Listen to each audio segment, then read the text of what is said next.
tell you something. This next year is gonna be the best fucking year of my goddamn fucking life I've fucking deserved. I've worked my motherfucking ass off. 2020 fucking 4 is gonna be the best fucking year of my life. And I hope it's the best year of yours too. God bless you all. God bless America. What made you start doing comedy? I loved it my whole life. I used to listen to it. I used to watch it. My mom was very busy when I was a kid growing up, and we used to have to work hard to get her attention. I always knew if I made my mom laugh, if I could make my mother laugh, that she would stop whatever she was doing and pay attention to me, and I could make my mom laugh so hard. So I would sit in my living room and I would think of a funny story to tell my mom, and I'd go tell her while she was working. And if the story was funny enough, she'd stop whatever she's doing and start laughing. It always made me feel good. And I like to make her laugh so hard that she would be like struggling to breathe and crying, and then leave. And then just walk away right in the middle of while she was like that. Not like finish and have a conversation. Get her just so laughing so fucking hard that she could barely breathe, and then leave and walk away. That was my favorite thing to do as a kid, and I like to do that now as an audience. I like to get the audience. I like to pound them and pound them. And he did not give a fuck. And everybody was like, Johnny Manziel, you gotta give a fuck. You're in the NFL. You gotta give a fuck. You gotta watch fucking film. And then just fucking, I'm done. Yeah. I like. That's great. That's awesome. And then I've heard from your previous sets, you used to be homeless? I lived in a motherfucking bus station. I lived under a motherfucking bridge. I've been working as a fucking busboy my whole motherfucking life. I lived in my Jeep for 8 years. I lived in a bus station. I lived under a bridge. People used to always say to me that I was homeless. I never felt homeless. I felt like I lived in the whole world at that time, and I needed to do it. It was very humbling. I learned more during that time than I've ever learned doing anything in my life. I learned about myself. I learned how to survive. I learned how to overcome anything.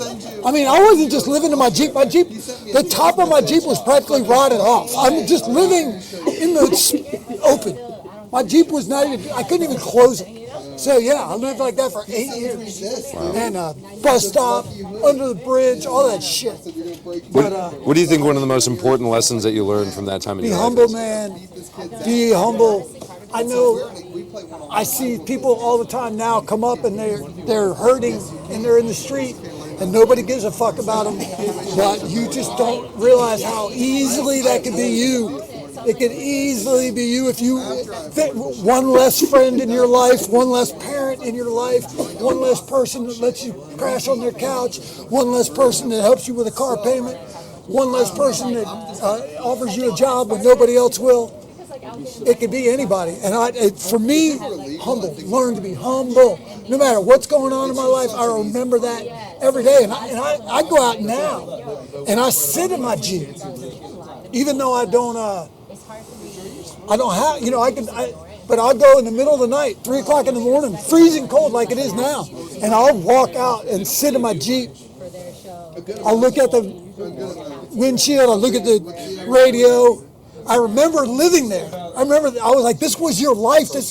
You didn't have a warm house to go into. You lived here. I had to live in that weather. And it was very humbling. And it just taught me to be grateful for every tiny little thing that's come my way. Every tiny little thing, and always go back to that, to staying humble no matter what. It's so important. That's awesome. What is your definition of the American dream? What does the American dream mean to you? Well, my definition is different. I know most of what other people tie the American dream to is something financial. I've seen people talk about the job they could get or the type of house they could live in. For me, the way I view America and what it means to live the American dream, we are the superheroes of the world as Americans. We are the superheroes of the world, the whole world is counting on us every day, in every way imaginable, in so many ways that we don't even realize.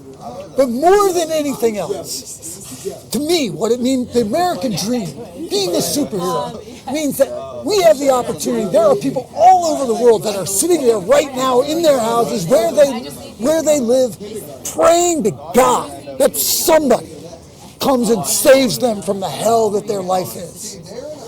No matter what that is, whether it's a war that they're in the middle of, whether it's disease, whether it's starvation, whether it's some kind of natural disasters, these people are on the brink of fucking death. And the only thing that keeps them alive is the hope that an American is going to show up and save their fucking ass. And that's who we are. And that, to me, is the American dream, when we can do that for the whole world without arguing about it, without making a big shit about it. Oh, should we help these fucking people? Oh, should we help these fucking people? No. We should fucking help everybody that fucking needs it.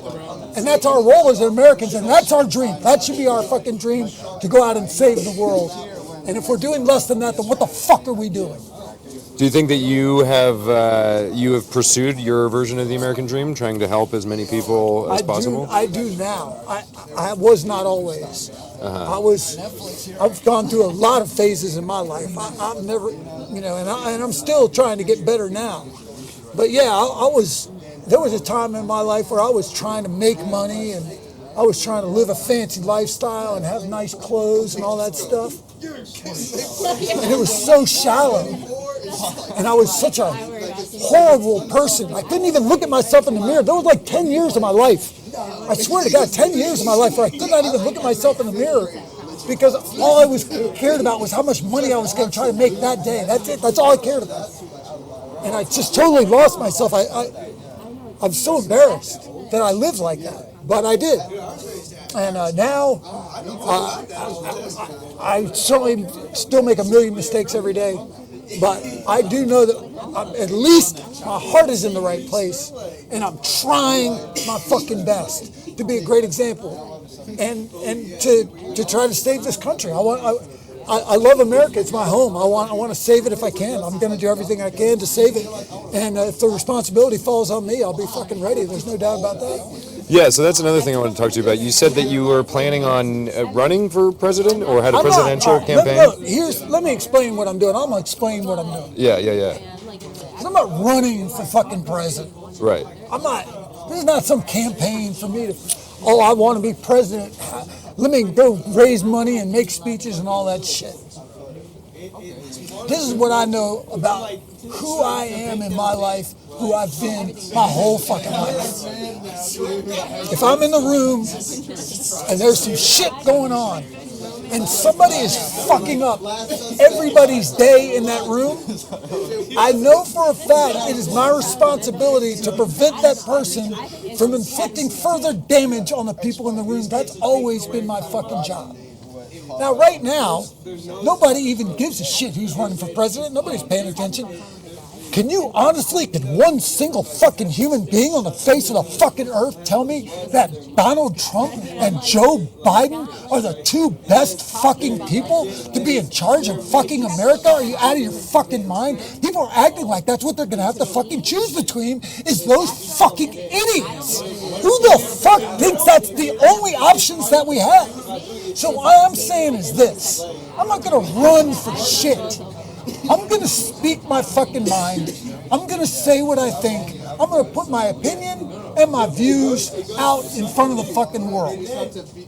And when you get to the point where you're saying, holy fucking shit, what are we going to do? All we've got is Joe Biden and Donald Trump. And believe me this, I'll tell you this for a fact. Joe Biden ain't taking Donald Trump down on a fucking debate stage. You think that's going to fucking happen? That man can barely put a sentence together, period. And Donald Trump eats these motherfuckers alive on a regular basis. Governors, senators, secretaries of state, you name it. He fucking demolishes them. And by the way, just so you know, he doesn't just beat them and let it fucking go. He beats beats them and rides it into the fucking ground and destroys their fucking life to the point where they can't even show their fucking face in fucking public anymore. He does it all the fucking time. He's done it to a bunch of motherfuckers. And if anybody else goes up against him, he's going to do the same fucking thing to them. So that's why you have you want to verbally emasculate Donald Trump? I have no fucking problem standing toe to fucking toe with Donald Trump, and I can fucking assure you that I would absolutely fucking destroy him in a way that he's not even fucking prepared for. And first of all, it won't even be difficult. It's not even hard. Donald Trump's fucking nothing to me. Nothing. I don't give a fuck. You think I'm scared of that fucking piece of shit?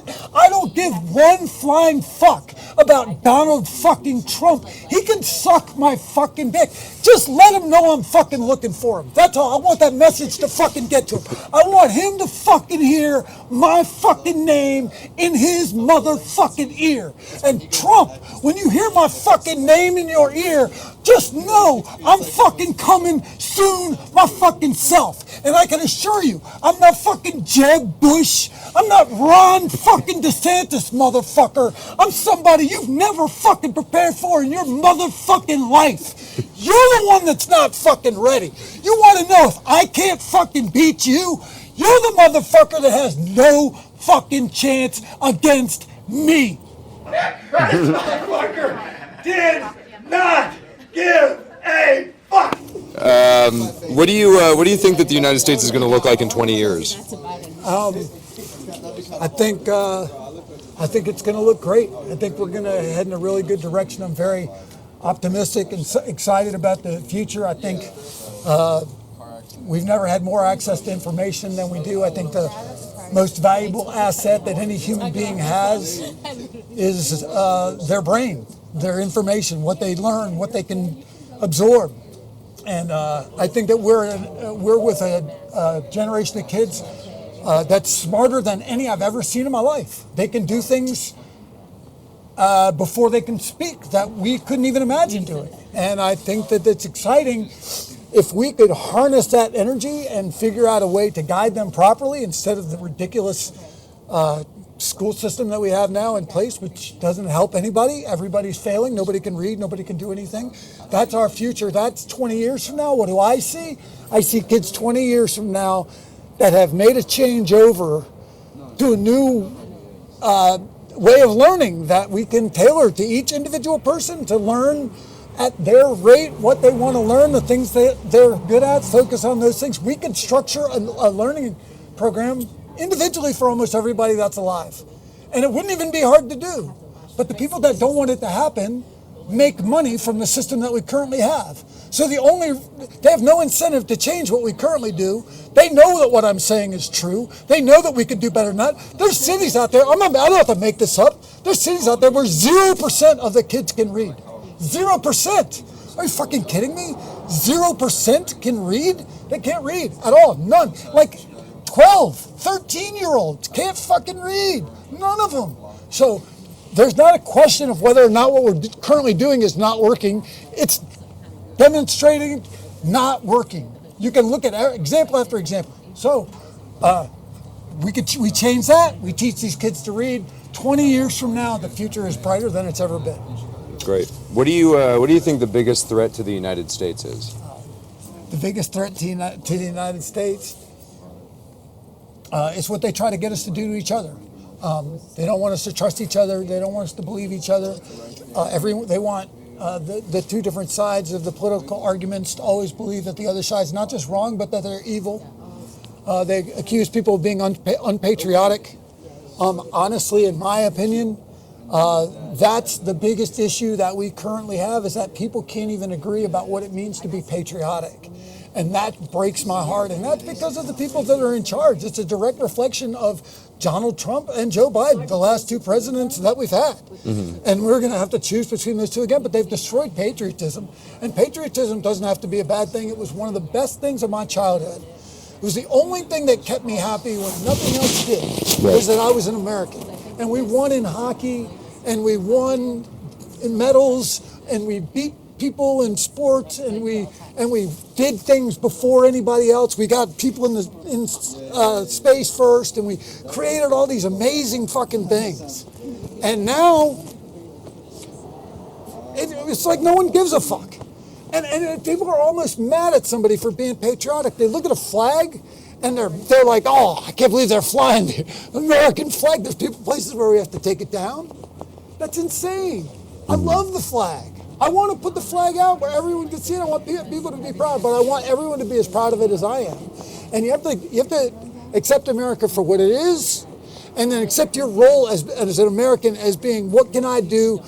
Maybe things aren't perfect now. Maybe things could be better. What can I do? How can I play a role in making things better? Whatever that role is. Everybody has a different thing that they have to do, a role they have to play. And I hope that that's what, I hope that that's what people do. And if we can do that and bring back that, man, one of the most exciting things I ever saw in my life was Whitney Houston singing the Star Spangled Banner after the Gulf War. It was so chilling. Watch it and think for a moment about how close together we were at one point as a country, and just do whatever you can individually to try to make us like that again. No matter what you think, no matter who you agree with, do that. Everyone, please. Yeah. What would you say is the most important thing in your life overall? It doesn't have to be political. It could be an idea, a thing, a person. The most important thing in my life, I mean, what keeps me happy, what keeps me alive, what I look forward to more than anything else is standing up live in front of the stage when they call my name. There's really, I love people. I love being around people, talking to people. But what I really love is when they call my name. I don't think in my life there's been anything that I could compare it to in terms of the feeling when they first call my name. It requires a level of focus in my brain that nothing else requires. And that's a rush in itself. So to me, as however that sounds, stand up is what keeps me alive, and it's what makes me breathe. Hell yeah. Dude, I totally get that. Yeah, any final words? Any last thoughts? Did you want to plug anything? Oh, did you want to talk about your Problem Solve 24/7 or no? No, I'm good. Okay. First of all, I always want to say this to anybody that gives me an opportunity, like Jacob, and anybody that's made one of these things. I'm very grateful to have opportunity to speak to as many people as possible. There are many nights in my life where I sat alone in my Jeep or in the bus station or whatever, and nobody wanted to hear jack fucking shit out of me. People weren't asking me my opinion with cameras in front of my face. Nobody gave a fuck what I thought. In fact, the cops would come down and kick me and tell me to shut the fuck up if I was making noise. I wasn't even allowed to make fucking noise, much less anyone asking me fucking questions. So I say this very humbly. If there's ever anything that I can do, that I can make, that I can help somebody with, that I can give you an idea for, that I can inspire you for, that I can show you how to do better than what you're doing, that you have any questions for me on even how to fuck it up, because I've done that plenty myself as well. I'll help anybody anytime with anything. God bless you. God bless America.